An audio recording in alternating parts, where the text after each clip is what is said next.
Di masa ketika Tarumanegara menjadi pusat perdagangan Nusantara, ada seorang pemuda yang hampir menyerah pada hidupnya sendiri. Ia bukan kesatria, ia bukan saudagar besar. Ia hanyalah Ujang, penjual minuman herbal yang terlupakan. Ujang berasal dari keluarga sederhana.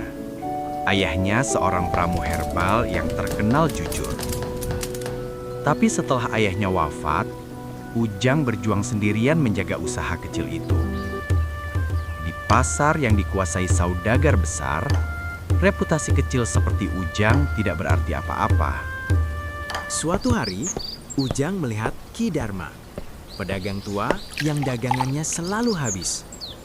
Bukan karena kemasan mewah, bukan karena harga murah, tapi karena ketulusan yang terpancar dari setiap pelayanannya. Ujang bertanya dalam hati, apa rahasianya? Ujang sempat meremehkan. Mana mungkin niat menentukan rezeki, pikirnya. Ia masih yakin bahwa taktik licik lebih menguntungkan. Namun hari demi hari, kerugiannya semakin besar. Ki Dharma duduk di bawah pohon besar, meminum air sungai yang jernih. Ki Dharma berkata, "Jang, rezeki itu mengikuti hati yang bersih. Bersihkan niatmu, insya Allah bisnismu dibersihkan pula oleh Yang Maha Kuasa." Ujang terdiam. Untuk pertama kalinya, ia mendengar bahwa bisnis bisa menjadi ibadah.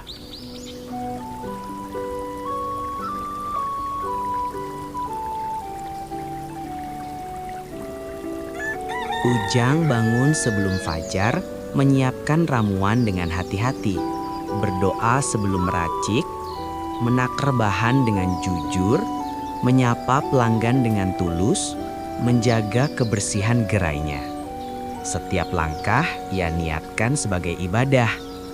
Dan anehnya, hatinya terasa jauh lebih ringan. Namun ujian datang bertubi-tubi. Hujan lebat membuat dagangan sepi. Pesaing menyebarkan fitnah bahwa Ujang memakai bahan murahan. Seorang pelanggan marah karena rasa sedikit berbeda. Ujang hampir mundur. Namun Ki Dharma kembali menasihatinya. Pertahankan niatmu. Ujian adalah syarat untuk naik derajat. Disinilah Ujang menyadari sesuatu.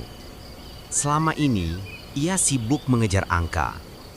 Ia lupa bahwa keberkahan bukan soal banyaknya uang, tapi tenangnya hati.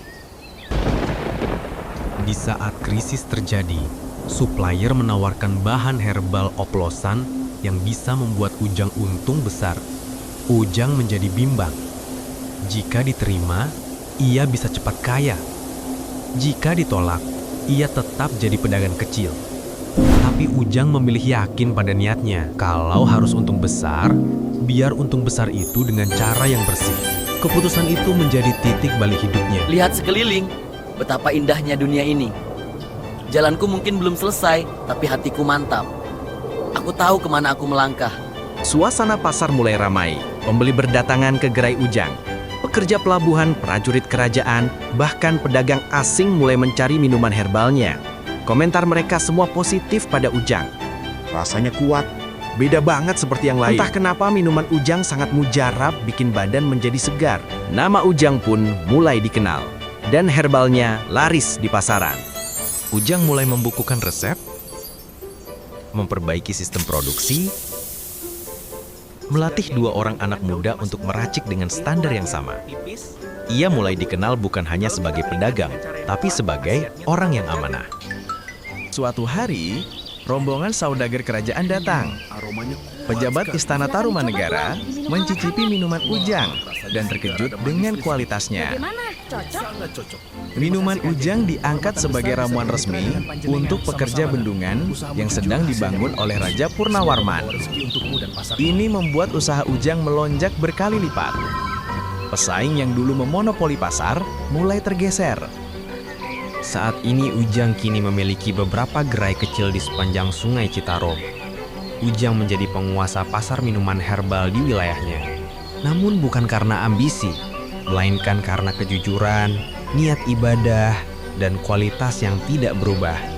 Ia mengajarkan seluruh pekerjanya itu pada satu prinsip, yaitu kita berdagang untuk memberi manfaat. Untungnya hanyalah efek samping yang membuat segar.